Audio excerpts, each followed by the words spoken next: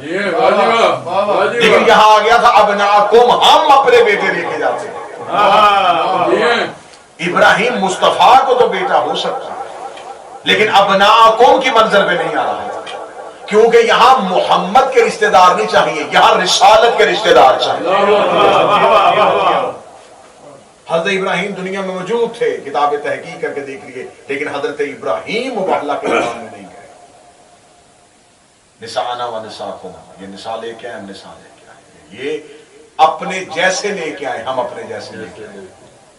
انفسنا، نفس نہیں، اپنے جیسے لے کے آئے، یہ اپنے جیسے لے کے آئے، ہم اپنے جیسے لے کے آتے ہیں۔ ثم نبتہل فنجعل لعنت اللہ علی الکاذبین، پھر جو جھوٹا ہوگا اس پہ لعنت ہوگی۔ خدا نے اس آیت میں کم از کم ایک کلیہ دے دیا ہے۔ خدا نے کہا کہ پہلے اگر کوئی مخالف ہو تو اس سے اپنے عقیدے میں بحث کرو، اگر بحث کے بعد بھی وہ نہیں مانتا تو پھر خاموش نہیں رہنا، پھر لعنت کر کے واپس آ جاؤ۔ خدا نے مباہلے کے میدان میں یہ نہیں کہا کہ بحث کرنے کے بعد یہ نہیں مانتے تو ان کو لکم دینکم ولی دین، تمہیں تمہارا دین مبارک، ہمیں ہمارا دین مبارک۔ خدا نے کہا نا نا نا نا، اب مباہلے میں نہیں، جبکہ خدا نے مکہ میں یہ کہا تھا قل یا ایھا الکافرون کی جب آیت آئی تھی، جب سورت آئی تھی، سورہ کافرون نازل آئی تھی، تو یہ کیا کہتے تھے؟ یہ کہتے تھے ہم اپنے بتوں کو نہیں چھوڑیں گے۔ تو خدا نے کہہ دیا ان سے کہ تم اپنے بتوں کی پوجا کرو، ہم اپنے خدا کی عبادت کرتے ہیں۔ لکم دینکم ولی دین، تمہیں تمہارا دین مبارک، ہمیں ہمارا دین مبارک، تو ہمارے دین کو نہ چھیڑو، ہم تمہارے دین کو نہیں چھیڑتے۔ جس خدا نے مکہ میں یہ کہا تھا لکم دینکم ولی دین، تمہیں تمہارا دین مبارک، ہمیں ہمارا دین مبارک، اسے مباہلے میں کہہ دینا چاہیے تھا کہ میرا محمد نجران کے عیسائیوں سے کہہ دے اگر ہمارے مذہب کو ماننا ہے تو مانو، نہیں ماننا تمہیں تمہارا دین مبارک، ہمیں ہمارا دین مبارک۔ لیکن خدا نے مباہلے کے میدان میں کہا نہیں، تم نے یہاں یہ نہیں کہنا ہمیں تمہارا دین مبارک۔ خدا نے کہا یہاں تمہیں ثم نبتہل فنجعل لعنت اللہ علی الکاذبین، یہاں پہ تو نے لعنت کرنی ہے، کیونکہ یہاں پہ مکہ میں صرف اکیلا دعوے دار تھا، مکہ میں وہ صرف میرا انکار کر رہے تھے، یہاں وہ پنجتن کا انکار کر رہے ہیں۔ یہاں تمہیں تمہارا دین مبارک نہیں، لا الہ کے منکر کو میں معافی دے سکتا ہوں لیکن پنجتن کے منکر کو میں معافی نہیں دے سکتا۔